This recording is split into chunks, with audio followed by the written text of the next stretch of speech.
avancé dans vos recherches et votre rédaction. Avant de commencer, n'oubliez pas de nous suivre sur notre page Facebook Get It Easy et d'abonner à notre chaîne YouTube pour recevoir toutes les nouveautés. Alors, pour la vidéo d'aujourd'hui, l'objectif c'est de savoir comment éviter le plagiat étape par étape. Maintenant, si vous êtes en train de rédiger un document, que ce soit une thèse de doctorat, un article scientifique, vous devez vérifier si votre document contient de plagiat. Et comme ça, vous éliminez le risque que votre document soit refusé. Pourquoi? Tout simplement pour arriver à un travail qui est original et qui est accepté. Mais avant d'arriver à la grande question qui est comment éliminer le plagiat, il faut savoir ou répondre à 3 petites questions. La première des choses, c'est qu'est-ce que le plagiat? Donc il faut savoir qu'est-ce que le plagiat pour pouvoir l'éviter. La deuxième question qui se pose, quelles sont les différentes formes de plagiat? Tout simplement parce que les étudiants font le plagiat sans le savoir, c'est par accident. Tout simplement parce qu'ils ne savent pas que ce qu'ils sont en train de faire, c'est de plagiat. Donc il faut savoir et connaître toutes les différentes formes de plagiat pour les éviter. La troisième question, maintenant, si je connais c'est quoi le plagiat et je connais aussi toutes ces formes, la question qui se pose, pourquoi chercher à éliminer le plagiat? Donc, qu'est-ce qu'elle va rajouter ça à mon travail? Je commence tout de suite par répondre à la première question qui est qu'est-ce que le plagiat? Par définition, c'est le fait de présenter le travail de quelqu'un comme étant le vôtre. Donc ce n'est pas votre travail, mais vous l'avez repris comme si c'est le vôtre. Donc ça, c'est le plagiat.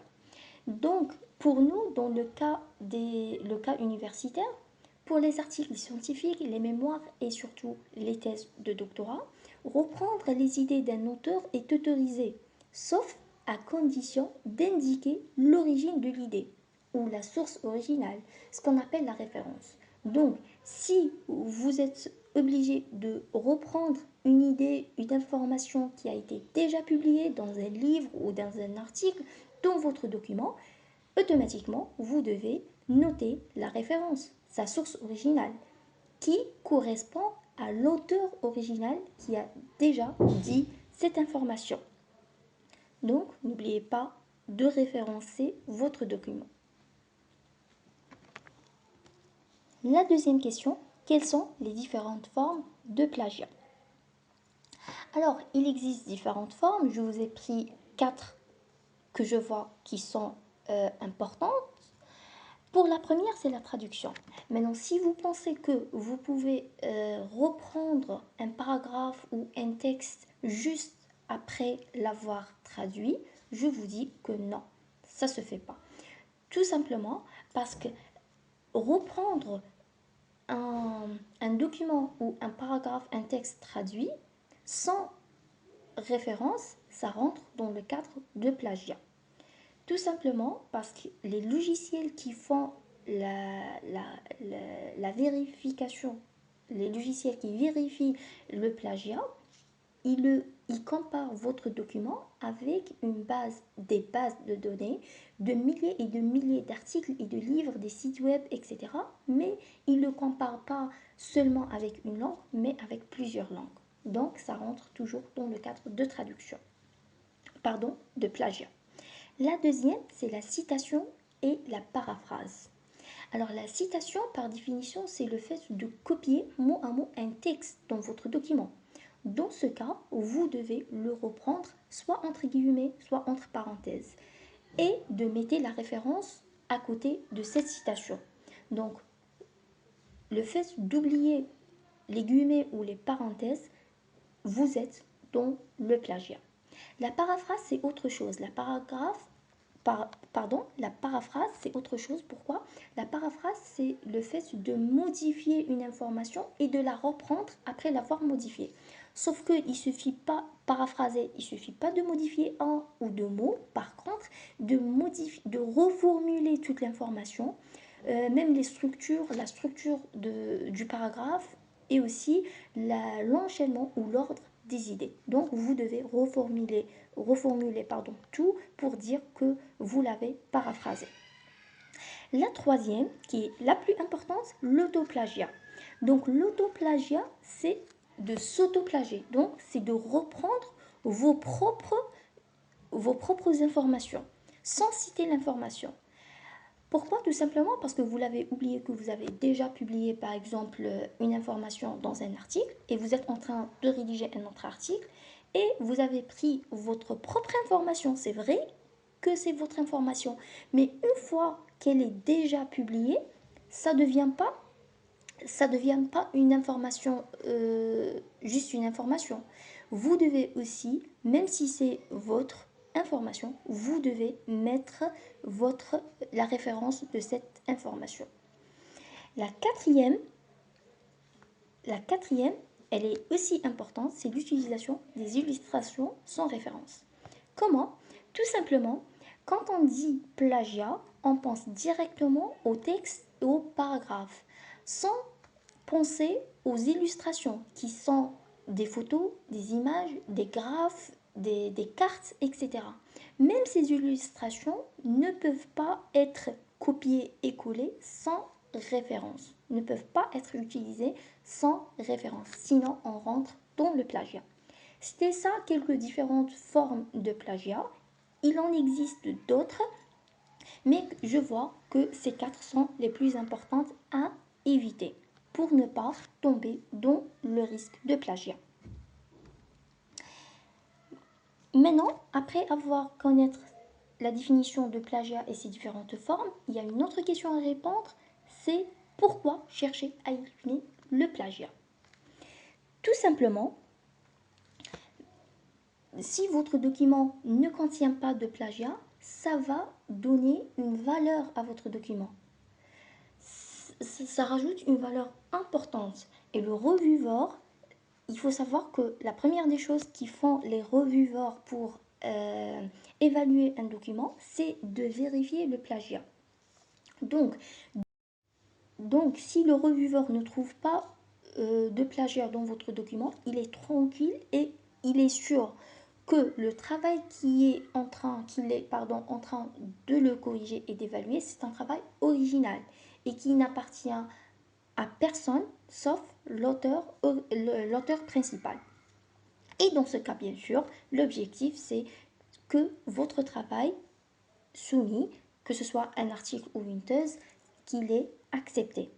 Et même s'il est refusé, il est refusé pour une autre raison, et au moins, vous éliminez que le plagiat soit la cause pour que votre article ne soit pas publié ou ne soit pas accepté. Je partage avec vous maintenant un arrêté. Voilà, un arrêté numéro 933 du 28 juillet 2016 fixant les règles relatives à la prévention et la lutte contre le plagiat. Et ça se fait dans les universités algériennes, ministère de l'enseignement supérieur et de la recherche scientifique dans la République algérienne. Alors, à partir du, je pense, non, chapitre 1, chapitre 2. Alors, à partir du chapitre 2, on trouve la définition du plagiat.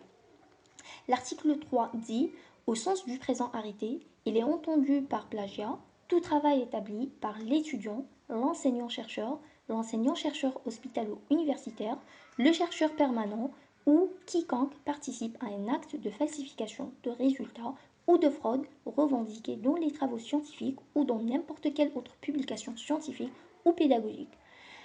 Ensuite, dans les paragraphes qui viennent après, il y a d'autres définitions selon les universités algériennes. Vous pouvez consulter ce document, il est gratuit sur internet, vous pouvez le consulter et avoir plus d'informations sur le plagiat dans les universités algériennes. Je continue notre présentation. Nous sommes maintenant arrivés à la grande question qui est comment éliminer le plagiat. Alors, je vous ai résumé ça dans 4 étapes importantes et je commence par la première qui est garder une trace de vos sources. Alors, Pour vous expliquer mieux, si vous êtes par exemple, si vous faites des recherches et que vous prenez des notes pour votre article ou pour la rédaction de votre thèse, sûrement que vous allez consulter des livres, des articles, des sites web par exemple, des articles de magazines et même des vidéos. Alors assurez-vous d'enregistrer la source de chaque information. Par exemple, l'idée 1, je l'ai pris d'une thèse, l'idée 2 d'un livre, l'idée 3 d'un article, etc. Pourquoi? Parce que le risque est de les reprendre sans se rappeler que vous l'avez déjà consulté dans un livre. Et vous allez la reprendre comme si c'est le vôtre. Donc, l'astuce pour éliminer tout ça, c'est par exemple, la chose que je fais moi-même, c'est de renommer votre article que vous l'avez déjà lu, par exemple. Moi, généralement, je mets le premier auteur et l'année. Et des fois, je rajoute le titre de l'article. Ça vous aide énormément pour se rappeler rapidement de l'information et d'où vous l'avez ramené. Une fois que vous allez voir le premier auteur et l'année, par exemple ici c'est Sarli et Hall 2017, je connais très bien et je me rappelle très bien de quelle information je parle et de quelle citation j'ai pris de ce document. Donc, assurez-vous que à chaque fois que vous prenez une note, d'enregistrer la source d'où vous l'avez prenée, d'où vous l'avez pris. La deuxième étape, c'est de citer et paraphraser. Alors, je commence tout d'abord par la citation. Par définition, la citation, c'est de copier mot à mot un morceau de texte ou un paragraphe, par exemple. Mais n'oubliez jamais à reprendre ce paragraphe ou ce texte entre guillemets ou entre parenthèses. Par exemple, ici, j'ai consulté, je vous ai pris juste un exemple, j'ai consulté un article intitulé Épidémiologie de la DMLA. Et j'ai pris une phrase de cet article. L'article a été écrit par le tien, donc qu'est-ce que je dis? Selon le tien, la DMLA est une maladie multifactorielle. Donc ici, je dis que c'est une maladie qui est développée par ou causée par plusieurs facteurs. Ces facteurs, je les ai trouvés détaillés dans l'article. Donc, j'ai mis la phrase entre guillemets. Selon le tien, la DMLA est une maladie multifactorielle. L'hypertension artérielle, des facteurs hormonaux, des taux élevés de cholestérol sont associés à un risque augmenté de DMLA. Donc, cette citation, je l'ai pris de cet article et du coup, je vais la mettre entre guillemets et en plus, je mets la référence, le tien 2013. Voilà un exemple de la citation. La deuxième, c'est de paraphraser. Alors, paraphraser, par définition, c'est de modifier ce que vous avez repris. Mais attention, ça ne suffit pas de modifier un ou deux mots. Par contre, vous devez modifier ou reformuler toute l'information, la structure du paragraphe, même l'enchaînement et l'ordre des idées. Vous devez modifier tout ça. Je vous ai pris pour ça un exemple. Par exemple, voilà le texte original et voilà le texte paraphrasé. Le texte original dit: en tenant compte du handicap potentiel lié à l'évolution de la DMLA, de l'absence de traitement curatif disponible et de l'augmentation prévisible de la prévalence de la maladie dans les pays industrialisés, il est justifié de mettre en place une véritable stratégie de prévention, et cela dès l'apparition de signes précurseurs de la maladie au fond d'œil. Écrit aussi par le tien 2013. Voilà le texte. Le texte paraphrasé, regardez. Qu'est-ce que j'ai mis? La prévention reste le geste primordial pour réduire le risque de la DMLA. Et j'ai mis la référence toujours, le tien 2013. Alors, si vous avez remarqué, si vous comparez les deux textes ou le texte paraphrasé avec le texte original, vous allez remarquer que le paragraphe a été reformulé et même condensé. La structure est modifiée et même l'enchaînement des idées.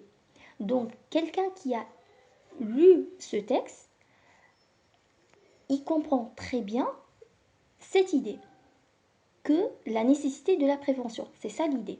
Je l'ai pris de cet article, donc j'ai écrit la référence. Donc voilà un texte qui est paraphrasé. Par contre, regardez ici la comparaison du texte original avec un texte plagié. Regardez. Vu la cécité causée par la DMLA, l'absence de traitement curatif et la prévalence élevée de cette maladie dans les pays développés, la prévention devient très nécessaire. Et j'ai mis la référence. Alors, je vous le dis dès maintenant que ce paragraphe ou ce texte risque d'être refusé parce qu'il contient le plagiat, tout simplement parce que même si les deux textes ne sont pas identiques, mais regardez, il y a, il y a plusieurs mots qui sont identiques pardon, et même l'enchaînement des idées. Regardez, la phrase 1 parle de la cécité qui est causée par la DMLA, la deuxième parle de l'absence de traitement de cette maladie, la troisième de la prévalence élevée, et la quatrième phrase parle de la prévention. Donc, c'est un texte plagié. On passe maintenant à la troisième étape, c'est citer la source d'origine.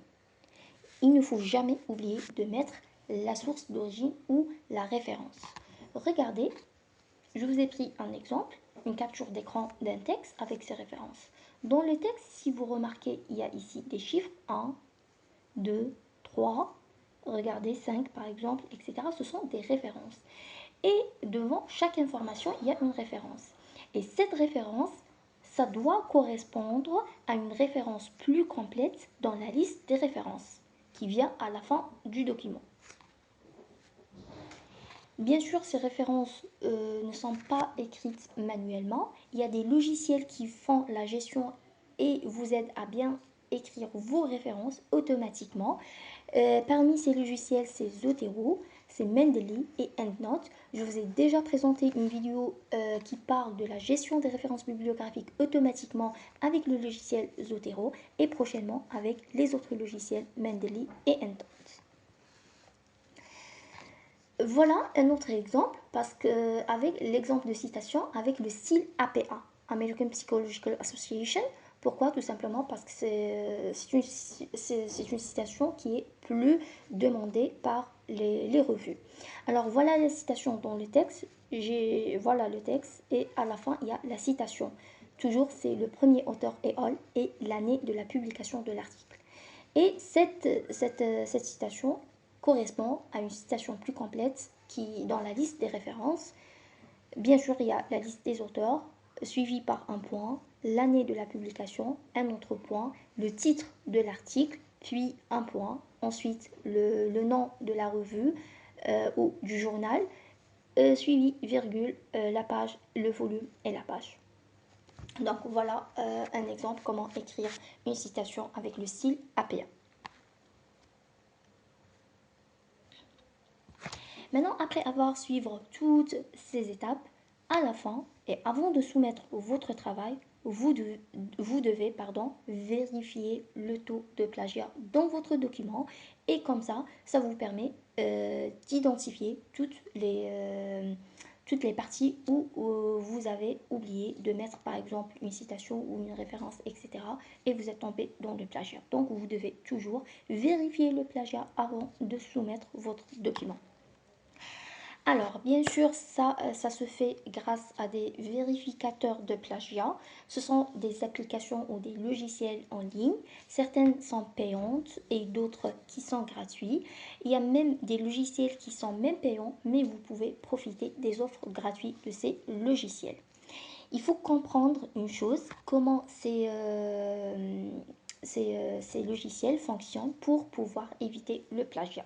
Alors ce sont des logiciels de vérification de plagiat qui vont transformer votre document en format numérique, ils vont numériser votre document et le comparer à une énorme base de publications et de sites web. Donc votre document, il va être comparé avec une base de données de milliers et de milliers de publications et de sites web sur Internet. Et il vous donne après le score de plagiat. Et si votre document contient ou pas de plagiat et quel est votre score. Généralement, entre 5 et 15% est autorisé dans un article ou une thèse, selon les universités et selon les revues où vous allez soumettre votre document. Mais il y a même qui n'autorisent même pas 5 ou 10% de plagiat. Voilà un exemple, je vous ai montré un exemple que j'ai déjà vérifié par un logiciel. Regardez, moi, je lui ai donné un texte pour le vérifier. Et il vous donne, regardez, il a comparé le texte phrase par phrase. Regardez, phrase par phrase. Et chaque phrase, il vous dit est-ce que c'est unique ou c'est plagié. Et il vous donne le taux de plagiat et le taux de texte qui est unique. Par exemple, dans mon cas, c'était 100% plagié et 93% unique. C'est un taux qui est accepté. Regardez ici une phrase qu'il a considérée comme plagiée et il vous donne même la source originale de cette phrase pour pouvoir la comparer. Donc, si vous vérifiez votre document et vous trouvez un taux ou des phrases qui sont plagiées, vous pouvez les modifier avant de soumettre votre document. Je vous ai pris un exemple. Regardez bien cet exemple pour apprendre à reformuler et paraphraser votre document. Regardez ici un travail qui est original. 8 ml of venous blood were collected from each subject and DNA of subjects was extracted using salting out method. Donc ça, c'est le travail original. Regardez le travail plagié.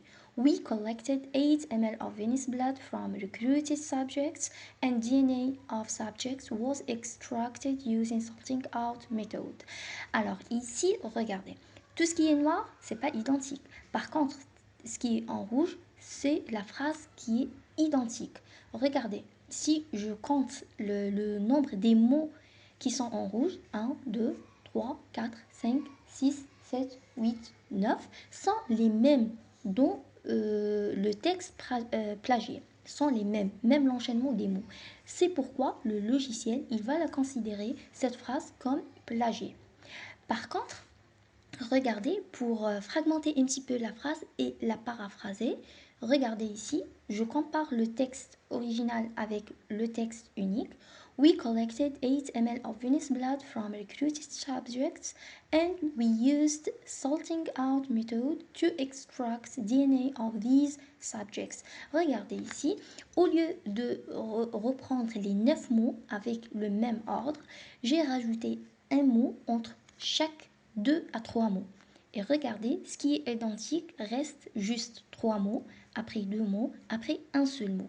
Et comme ça, ça va pas être considéré comme plagiat parce qu'il n'y a pas plus de, par exemple, de 6 mots. Il y a moins de 6 mots qui sont identiques et du coup, il ne va pas la comptabiliser comme plagiat. Alors, pour ces logiciels, il y en a ceux qui sont gratuits et d'autres qui sont payants. Mais même les logiciels payants, on peut profiter des offres gratuites de ces logiciels. Pour les logiciels gratuits, nous avons par exemple Scribble, Small SEO Tools, Plagiarism Checker. Et pour les logiciels payants, nous avons Grammarly, Whitesmoke ou Killbot. Alors, ces logiciels, ça vous aide à vérifier le plagiat dans votre document afin d'identifier toutes les parties où vous avez par exemple oublié de mentionner la référence, oublié de mettre une citation entre parenthèses, etc. Et cela, ça vous aide pour que votre travail soit accepté, que ce soit une thèse ou un article scientifique. C'était tout ce que je voulais vous dire aujourd'hui dans cette vidéo. J'espère que vous l'avez aimé. N'oubliez pas de nous suivre sur notre page et notre chaîne YouTube et d'activer la cloche pour recevoir toutes les nouveautés. N'oubliez pas de me laisser vos commentaires et vos questions dans les commentaires. À la prochaine vidéo, à la semaine prochaine. Au revoir.